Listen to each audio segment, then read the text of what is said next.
Mulai. Ngopi enggak apa-apa. Ngopi tidak Enggak apa-apa. apa-apa ngopi. Sip. Waduh. Alhamdulillah. Alhamdulillah. Alhamdulillah. Kesah kaya, yo ayo. Kesah kaya, ayo ayo.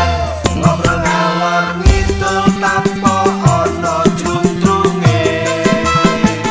Timbang lamun, yo ayo. Bareng-bareng ngobrol, ayo ngobrol. Ngilangnya sumpah ben rasa stres pikire. Mulai. Ngopi enggak apa-apa. Ngopi tidak Enggak apa-apa. apa-apa ngopi. Sip. Waduh. Alhamdulillah. Alhamdulillah. Alhamdulillah. Kita berjumpa lagi dan ketemu lagi di acara Gesah Gayen. Ini satu-satunya acara yang tidak konsisten, tidak terkonsep, dan mungkin juga tidak bermutu. Tapi meskipun kami tidak bermutu, tapi tamu-tamu kami istimewa dan tentunya bermutu. Nah, karena kami nggak bermutu, maka kami cari tamu yang bermutu agar kontennya jadi bermutu, begitu ya. Sehingga jangan sampai lupa, acara ini tetap disponsori oleh obatnya Keceng. Obatnya Matoceng, yaitu obat cacing cap kutu dan obat kutu cap cacing.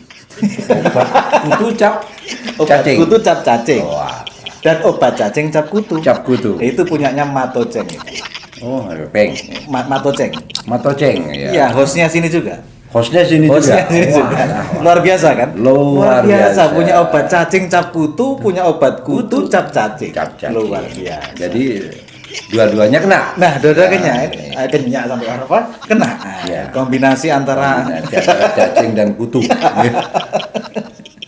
bagaimana kabarnya ini? Dan ini saya perkenalkan dulu, tamu saya adalah beliau dulu adalah orang yang paling berpengaruh. Waduh.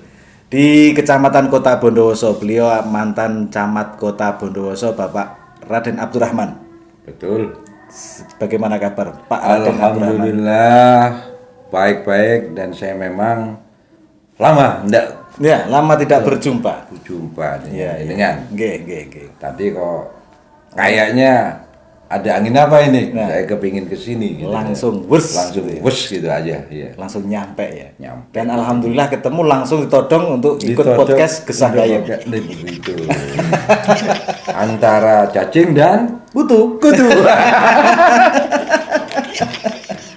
Ini kegiatan apa ini, Pak Camat? alhamdulillah saya kegiatan ada di perkebunan ya. Perkebunan.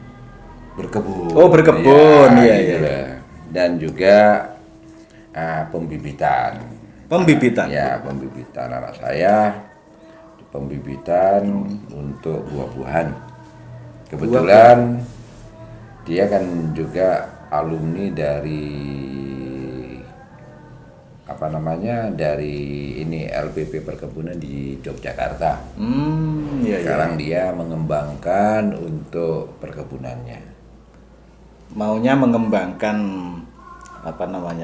tanaman buah di Bondowoso gitu. Tanaman buah ya di Bondowoso. Nanti untuk lahan saya sediakan dekatnya mall itulah.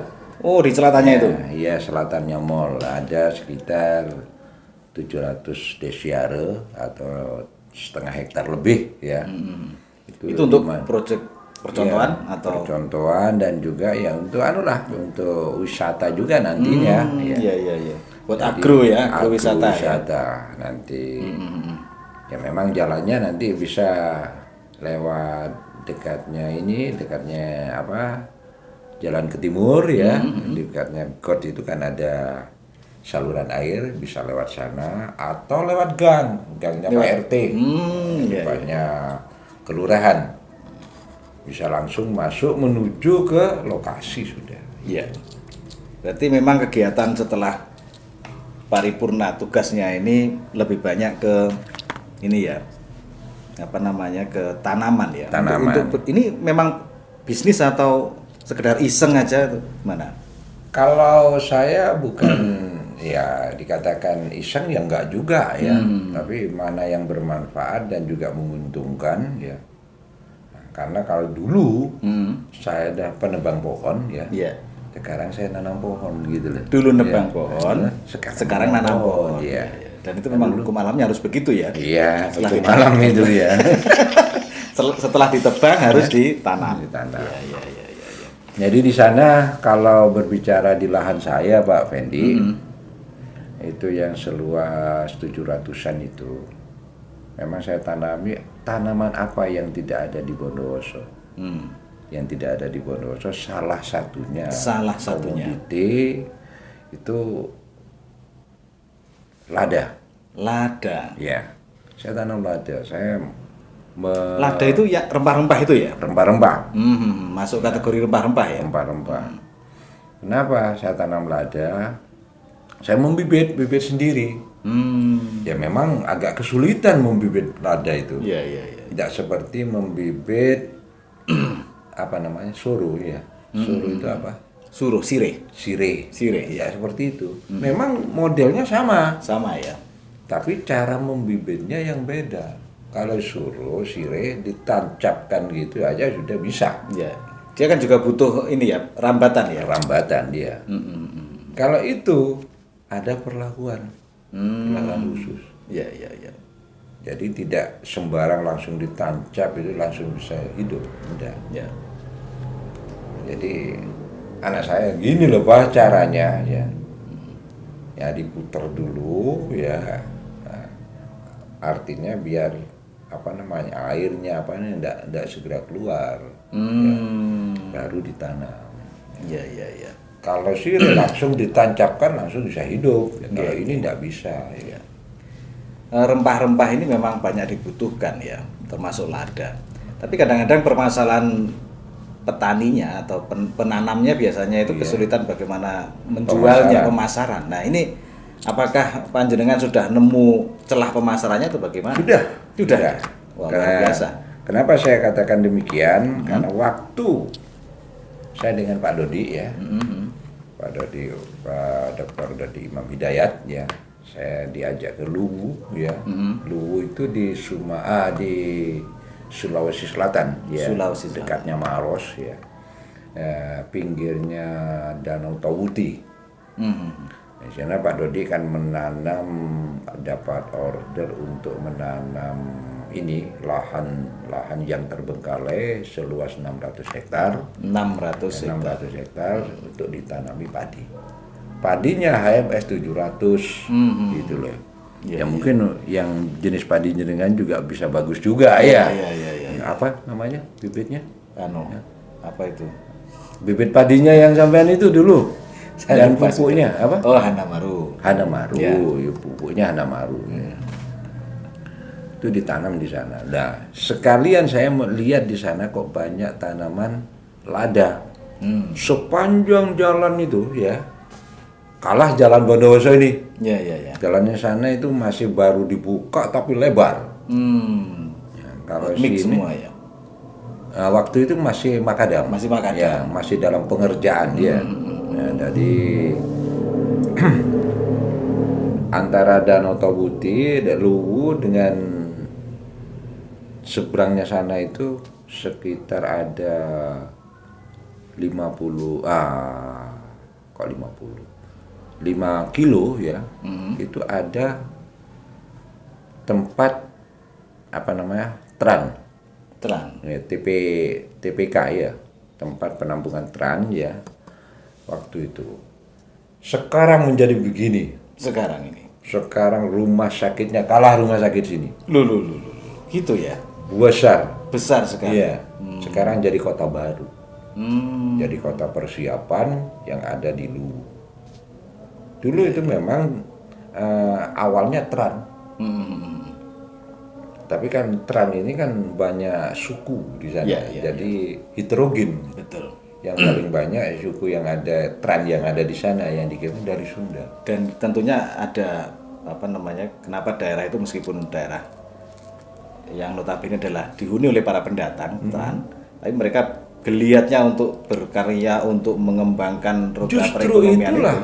di sana daerah Trannya ini menjadi embrio untuk pembangunan di sana. Iya. Di Sulawesi Selatan ya. Iya. Jadi kenapa? Karena orang Tran ini kan dia berupaya untuk menjadi berhasil. Berhasil. Iya. Karena konteksnya minimal harus bisa bertahan kan? Harus bisa Karena bertahan. daerah kita memasuki daerah yang bukan daerah asli kita. Daerah gitu. asli. Tapi sekarang menjadi kota baru.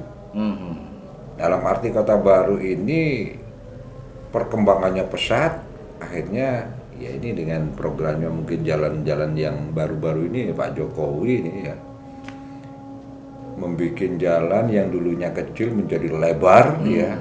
Iya. Ya seperti jalan mana? Jalan ini, jalan Diponegoro masih kurang lebar itu. Masih kurang lima. Masih kurang lebar. Biasa. Nah, sekarang itu sudah diaspal. Iya. Waktu saya ke sana belum diaspal, tapi di situ apa sih penghasilan orang-orang sana? Ya. Ternyata tidak ada sawah di sana. Malah tidak ada sawah. Malah tidak ada sawah karena perbukitan memang. Ya, perbukitan. Iya. Yang ada itu adalah lada. Lada. Saya tanyakan berapa sih lada? 1 kilonya di sini. Kalau dijual mentah itu 1 kilonya 50.000. Hitungan basah itu ya. Hitungan biasa. Iya. 50.000 per kilo. 50.000 per kilo. Terus satu rumpun ya, yang sudah jadi ya, Iya. 1 kali panen ya, panennya terus-terusan itu. Iya. 1 kali panen dia dapat 6 on 1 kali panen namun per pohon. per rumpun. Oh, per rumpun. Rumpun. Iya. Itu 1 kali panen 6 berapa? 6 on. 6 on. Ya, tinggal ngalikan 6 on kali 50 itu minimal harga terendah. Iya. Kalau harga tertinggi yang pernah berapa Pak? 120. Dan kenapa Bondowoso itu seperti itu di sana bisa, kenapa di Bondowoso nggak bisa? Nah, itu yang tentunya menjadi pertanyaan dan perlu jawaban. Nah, kayaknya Nggak ini perlu jawaban. Iya. dan ini kayaknya jenengan memulai untuk menjawab itu ya. Iya. Karena kalau berbicara potensi wilayah Indonesia ini kan bisa dikatakan semuanya berpotensi. Berpotensi. Hanya memang saya hampir 19 tahun di Bondowoso ini pun kalau melihat ngomong tentang buah-buahan loh ya. Kalau tanaman buah itu memang kurang banyak ya. Atau mungkin saya aja yang kurang gaul ya, kurang kemana-mana gitu ya kira-kira. Gini, sebetulnya kalau berbicara Bondowoso ya, dari masa ke masa lah ya. Sebetulnya Bondowoso dulu, zaman Belanda itu dikatakan sentra buah-buahan. Malahan ya. Malahan begitu. Kan yang saya tahu kan katakan sementara begitu? ini kan tembakau ya paling banyak ya. Ya, Atau mungkin memang karena saya aja yang kurang gaul. ya enggak juga. Dalam perkembangan terakhir itu banyak buah-buahan yang tidak diremajakan. Ya. Kenapa saya tahu gitu? Karena memang ada cerita keluarga. Cerita keluarga itu yang menanam buah-buahan awal itu dari leluhur saya. Yang kebetulan di sini nih sebelah barat ini, stadion ini. Ini ya. Iya, stadion ini namanya dulu Kebun Dalem. Kebun dalam ya. Kesakaya, yo ayo, kesakaya.